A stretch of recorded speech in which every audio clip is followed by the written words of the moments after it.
Hello everyone, welcome और welcome back to my channel. I hope आप सभी लोग बहुत अच्छे होंगे एंड बहुत अच्छे से पढ़ाई कर रहे होंगे। काफ़ी टाइम बाद मैं एक लॉन्ग वीडियो लेके आ रही हूँ बिकॉज लास्ट टाइम जब मैं अपने यूट्यूब पे अपलोड करती थी इट वाज 60 डेज़ का चैलेंज जो मैंने लिया था। उसके बारे में मैं 15 टू 16 डेज़ का मैंने अपलोड किया था and then I was little bit busy.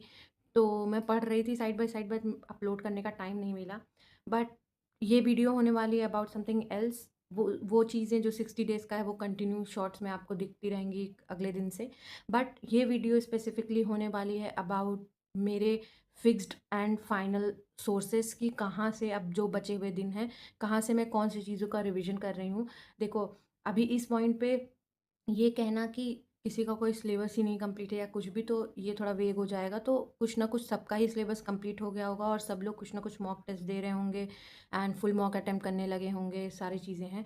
सो ऐसे में अब से लेके आपके पास, अगर आप ये समझ पा रहे हो कि आपका ठीक है प्री क्लियर हो जाएगा, सो आपके पास एक फिक्स्ड सोर्स होना चाहिए जहाँ से आप जो है प्री और मेंस दोनों का रिवीजन कर सको। क्योंकि अगर बार बार आप सोर्सेज चेंज करते रहोगे, सो ऐसे में चांसेस कम है कि आप जो है कोई भी सॉलिड, मतलब आपकी प्रिपरेशन हो पाएगी। एंड देन पेपर में जाके यही होगा कि मोस्ट ऑफ द क्वेश्चंस आपको ऐसे लगेंगे कि काश अगर, मतलब ये थोड़ा सा मैंने अगर और अच्छे से रिवाइज किया होता तो हो जाता। 5 से 10 क्वेश्चंस तो हमें ऐसे ही लगते हैं, अभी भी जब मॉक टेस्ट हम अटेम्प्ट करते हैं तब भी हमें ऐसा ही लगता है कि अगर थोड़ा बहुत आता होता तो ये रिवाइज अच्छे से होता तो मैं ये चीज़ अटेम्प्ट कर लेता।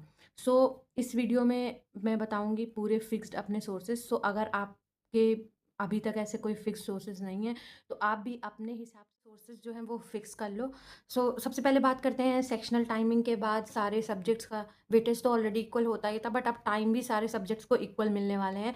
इस केस में आप जितना मैक्सिमम से मैक्सिमम जिस भी सब्जेक्ट में स्कोर कर सकते हो कर लो, क्योंकि टाइमिंग ऑलमोस्ट सेम ही है। सबसे पहले बात करते हैं मैथ्स की। देखो, मैथ्स में ऐसा होगा कि बहुत सारे लोगों के 20 तक के ही क्वेश्चन, मतलब लाइक 25 में 20 क्वेश्चन ही हम अटेम्प्ट कर पाएंगे, या 22 टू 23।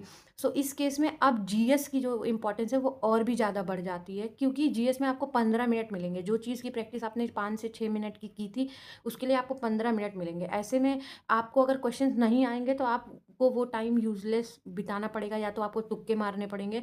इस केस में अब से इम्पॉर्टेंट ये है कि हम जीएस पे बहुत ज़्यादा ध्यान दें। लाइक जीएस में कुछ तो ऐसा पढ़ लें कि चीज़ें हम जल्दी जल्दी समझ पाएँ एंड पेपर में हमारे से जल्दी क्वेश्चन सॉल्व हो पाएँ। सो एक्स्ट्रा फोकस ज़रूरी है, क्योंकि उसमें अब हम ज़्यादा नंबर ऑफ क्वेश्चन अटेम्प्ट करके अच्छा एज ले सकते हैं। सबसे पहले बात करते हैं जीएस में मेरा सोर्स क्या है। मैंने ऑलरेडी लास्ट वीडियो फैटमैन सेकंड एडिशन के बारे में डाली और तब से मैं उसी को पढ़ रही हूँ। उसका भी एक रिव्यू नेक्स्ट वीडियो में आएगा आपके लिए, बहुत स्पेसिफिक उसके डिटेल्स डिस्कस करते हुए। बट अभी के लिए मेरा सोर्स है फैटमैन का सेकेंड एडिशन बुक। कोई भी मैंने नोट्स नहीं बनाया, मैं उसी से रिवाइज कर रही हूँ और उसी से रिवाइज करूँगी। 2 से 3 बार मेरा टारगेट है, एटलीस्ट 3 बार फैटमैन की सेकेंड एडिशन बुक को रिवाइज करना पेपर के पहले। एंड ये मेरा सोर्स रहेगा प्री मेंस दोनों के लिए ही। एंड अब आते हैं टेस्ट के लिए। टेस्ट के लिए अगर आपको फ्री टेस्ट देना है तो आप टेस्ट रैंकिंग ऐप पे चैप्टर टेस्ट दे सकते हो जीएस बूस्टर में। एंड अगर आपके पास 4.0 बैच है तो उसमें आप लेक्चर वाइज जो टेस्ट होते हैं, सर ने जो हर लेक्चर के बाद 4.0 में आप उसको अटेम्प्ट कर सकते हो। अब आते हैं next topic, that is maths.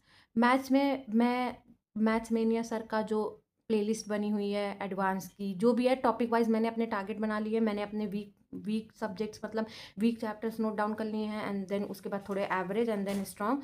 सबसे पहले मैं वीक में रिवाइज कर रही हूँ, जैसे ज्योमेट्री हो गया, ट्रिग्नोमेट्री हो गया, time and work and time speed distance. ऐसे ऐसे कुछ चैप्टर्स हैं जो मेरे मॉक में जनरली गलत होते हैं, तो पहले मैं उसको करूँगी एंड देन दो जो एवरेज टॉपिक्स हैं उनको करूँगी एंड वीक टॉपिक्स को करूँ बाद में, मतलब जो मेरे एकदम ही अच्छे टॉपिक्स हैं उनको बाद में रिवाइज कर लूँगी, ठीक है। इसके लिए सोर्स मेरा होने वाला है मैथ्स मेनिया। मैं उनके जो लेक्चर्स हैं फ्री यूट्यूब के उनसे करने वाली हूँ पूरा। एंड टेस्ट के लिए टेस्ट रैंकिंग हो गया, टेक्स्ट बुक का जो सेक्शनल मॉक है, एज यूजुअल मैं डेली 2 सेक्शनल मॉक दूंगी मैथ्स का। ये मेरा सोर्स होने वाला है, एटलीस्ट प्री तक का तो यही सोर्स होगा। मैथ्स मेनिया सर की फ्री वीडियोस जो हैं वो यूट्यूब पे पड़ी हुई हैं, आप चाहो तो देख सकते हो। नेक्स्ट आते हैं अब इंग्लिश के लिए। इंग्लिश में बहुत सारे लोगों ने सजेस्ट किया है 120 रूल बाय अमन सर। मैंने उनके कुछ रूल्स, मतलब लेक्चर्स का पढ़े, मुझे अच्छे लगे काफ़ी। मैं कोशिश करूँगी कि उनके वो लेक्चर्स कंप्लीट कर लूँ एटलीस्ट एक बार पूरे 120 जो रूल्स उन्होंने 100 रूल्स बताए हैं वो। एंड सेकंड ब्लैक बुक तो साइड बाय साइड मेरा कंप्लीट हो गया है, बट उसको अब रिवीजन करना है तो पूरे वो कैब का रिवीजन करूँगी। एंड देन ग्रामर के लिए कोई भी टीचर आप ले सकते हो, मैं तरुण सर का से रिवाइज़ कर लेती हूँ या आप अमन सर से रिवाइज़ कर सकते हो, रानी मैम, कोई भी किसी भी टीचर से। एंड देन 4th है उसका सेक्शनल मॉक इंग्लिश का जो पीवाईक्यू का होता है। सो आप ऐसे-ऐसे करके चीज़ें कंप्लीट कर सकते हो। नेक्स्ट अब आते हैं हम रीज़निंग के लिए। रीज़निंग में बेसिक सा फंडा होगा, डेली एक सेक्शनल मॉक और उसका एनालिसिस। लास्ट टाइम 10 दिन पहले जब एग्ज़ाम के आपको आपकी डेट मतलब आ जाएगी, तब आप क्या कर सकते हो, जो मैराथन है रीज़निंग का 2025 का मैथ्स मेनिया सर के यूट्यूब पे अपलोडेड है ऑलरेडी। आप वहाँ से सीधा पूरा मैराथन कर लेना। जो भी आपके डिफ़िकल्ट क्वेश्चंस होंगे उनको नोट कर लेना, जो आपको नहीं आएँगे उस वीडियो में। मोस्टली आपसे लग जाएँगे बिकॉज़ आपने वो सारे पीवाईक्यू वगैरह कर रखे होंगे। जिसका कॉन्सेप्ट आपको नहीं समझ में आएगा वो आप नोट डाउन कर लेना एंड पेपर के 1 दिन पहले वो सारे कॉन्सेप्ट्स को देख के चले जाना। एंड जैसे रानी मैम का हो गया, इंग्लिश का मैराथन आता है लास्ट मिनट में 2025 का एंड ये सारी चीज़ों का, तो ये मैराथन हम 10-12 दिन पहले करना स्टार्ट करेंगे। अभी के लिए जो मेरे सारे सब्जेक्ट के सोर्सेज़ थे, मैं क्या करने वाली हूँ एग्ज़ैक्टली मैंने बता दिया। बाकी शॉर्ट्स में डेली फिर से कंटिन्यू हो जाएँगे शॉर्ट्स एंड ऐसे ही लॉन्ग फॉर्म वीडियोज़ भी अपलोड होती रहेंगी। एंड आपको कोई भी आपका क्वेश्चंस हो, कोई भी क्वेरीज़ हो या कोई भी वीडियो रिकमेंडेशन हो, तो आप प्लीज़ कमेंट कर देना। एंड अगर आपको वीडियो पसंद आई हो तो वीडियो को लाइक कर देना एंड चैनल को सब्सक्राइब कर देना। Bye guys.